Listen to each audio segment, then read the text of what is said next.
Okay, sa module na ito, maintindihan natin kung paano mag-drawing ng FBD or free body diagram at kung paano kukunin yung net force na naranasan ng isang object. When we say free body diagram, isa siyang special type of vector diagram kung saan lahat ng forces na naranasan ng object ay kailangan mong ipakita. So, halimbawa ay ganito. Halimbawa meron kang box na tinutulak mo papunta sa right. Kapag ginawan mo siya ng free body diagram, yun, pwede mo siyang i-represent as a box.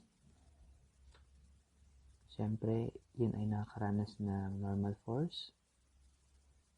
Yun nakakaranas ng gravitational force. Make sure na pantay ang haba ng frictional force, normal force at gravitational force.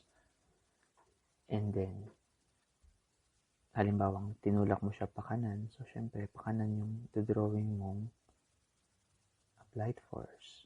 And then, kinokontra yan ng frictional force sa kaliwa. Pero pwede mo din namang i-represent yung object bilang isang dot sa gitna ng isang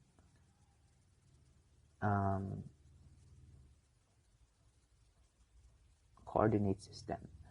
So, in this case, yun yung dot sa origin. Ito yung Fn mo, ito yung Fg. This is your applied force, and this is your frictional force. Or F-fric. Okay. So, halimbawa, tinutulak mo tong grocery cart na to to the right. Meron siyang mga laman, no? So, paano mo i-drawing yung iyong free body diagram? So, let's assume that the cart is this one. Yung point na to sa origin. So, of course, nakakaranas siya ng normal force, no? Kasi siya ay pinapagulong mo sa ibabaw ng isang surface, yung ground. So, that's Fn upwards. Siyempre, meron siyang mass. So, mass times acceleration due to gravity will get the weight or the gravitational force. So, tinutulak mo siya pa kanan. So, pa kanan din yung drawing mong applied force. Remember, laging downwards ang weight. And then, ito naman, lagi siyang perpendicular or 90 degrees away from the surface. So, syempre, nakaka-encounter siya ng frictional force, no? So, against yon sa direction ng applied force. So, yung arrow mo ng frictional force, pwedeng medyo mas maikli sa applied force. Kasi syempre, na gumagalaw yung cart, so ibig sabihin na overcome mo yung frictional force. May mga cases, may mga problem na sasabihin sa yung neglect friction. Sa dulo ng problem, may nakasulat na neglect friction. So, pag ganong case, syempre, huwag mong ilagay sa free body diagram mo o sa iyong FBD ang friction. Okay, in this one, hinihila mo yung isang box using a spring scale. Tapos yung spring scale, doon ka naglalagay ng applied force. So, mag-focus muna tayo sa box. So, syempre, nakapatong yung box sa table. You will have an upward normal force. Normal force exerted on the box by the table. And then, of course, hinihila siya nung spring scale. So, papaganin yung direction ng spring force. Of course, merong mass yung box na yan. So, downwards weight. And then, friction exerted on the box by the table to the left. Kasi ang motion mo ay to the right. Meanwhile, doon sa spring scale, yung spring scale naman, kumbaga, parang hinihila siya ng box pabalik, diba? Kita mo naman dito, nare-record niya yun. And of course, may mass yung spring scale, so meron siyang weight. And then, meron siyang applied force to the right. Kasi, yun yung direction ng paghila mo sa kanya. Okay, how about this one? Meron dalawang box. Yung box A yung hinihila mo. and it is joined sa box B sa pamamagitan ng tali. So, pag-drawing mo yung free body diagram ng dalawang box, dapat magkahiwalay. So, this one is for box B rather, this one. So, meron kang upward, this is the normal force, this is the weight of the box. This is the tension force from the string.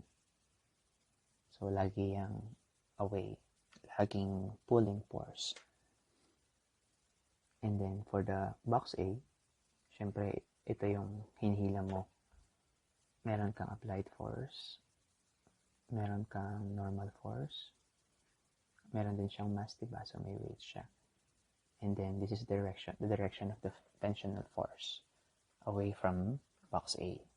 Kasi in some way, diba, hinihila din ng box B. Hinihila ng box B pabalik yung box A. Kaya, parang siya yung resistance sa motion ng dalawang box. Okay, this one is an elevator. This is the elevator car, and then meron siyang counterweight. So, paghiwalay mo din yung dalawa, yung elevator and then the counterweight. So, yung elevator box, syempre may tali dun, di ba? So, tensional force laging away from the object. Laging pinupull, hinihila niya yung object. So, upwards, syempre meron siyang weight. So, downwards weight. This one as well, meron niyang weight and merong tensional force. Tali din, meron din siyang tali dun, di ba? Upwards. Okay. Can you analyze here kung anong forces ang nararanasan ng box na ito? Kumbaga, naglagay ka ng applied force papunta sa kanan. So, syempre, ito yung applied force. Kita mo naman yung kamay niya, di ba? Tinutulak niya against the wall para siya yung magstay doon sa wall. O, alam mo to, weight to, syempre, kasi, di ba? Laging downwards yung weight. Ito, ang force na to, sa tingin ko na to. This force is perpendicular to the surface and away from the surface. So, ito ay normal force. Rock surface. So, you know na merong friction yan. Bakit upwards ang friction? What do you think? Remember, ang friction ay laging opposite of direction of motion. Siyempre, ang motion ng box na to ay sliding down, di ba? Kasi hinihila siya pababa ng gravity. So, ang magiging direction ng friction mo ay upwards. Opposite the direction of the sliding down of the box. Okay, normal force, weight, applied force, frictional force. Okay.